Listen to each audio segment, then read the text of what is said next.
நேற்றைய தினம் தனிப்படை போலீசார் ஆந்திராவில் சீசிங் ராஜா கைது செய்தனர். கைது செய்து அழைத்து வந்தனர். அவரிடம் மேற்கொண்ட விசாரணையில் அவர் அந்த துப்பாக்கியை நீலாங்கரை அடுத்திருக்கக்கூடிய அந்த அக்கறை கால்வாய் பகுதியில் மறைத்து வைத்திருப்பதாக, பதுக்கி வைத்திருப்பதாக சொல்லப்பட்டதன் அடிப்படையில் அவரை அந்த கள்ளத்துப்பாக்கியை பறிமுதல் செய்வதற்காக வேளச்சேரி காவல் ஆய்வாளர் விமல் தலைமையிலான போலீசார் அழைத்து வந்தனர். அந்த துப்பாக்கி பதுக்கி வைக்கப்பட்டிருந்த இடத்திலிருந்து துப்பாக்கியை எடுத்து காவல்துறையினர் நோக்கி துப்பாக்கி சூடு நடத்தப்பட்டிருக்கிறது. அதாவது சிசி ராஜா சுட முயற்சி பண்ணியிருக்கிறார்.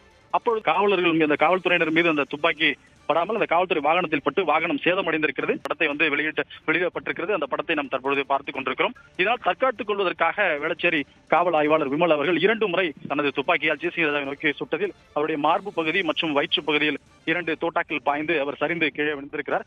உடனடியாக அவர் மீட்கப்பட்டு அருகில் இருக்கக்கூடிய தனியார் மருத்துவமனைக்கு அழைத்து செல்லப்பட்டு அங்கே சோதனை செய்த போது அவர் உயிரிழந்து விட்டதாக மருத்துவர் தெரிவித்தார். அதன் அடிப்படையில் அவர் பிரேத பரிசோதனைக்காக அரசு மருத்துவமனைக்கு அழைத்து சென்றார்.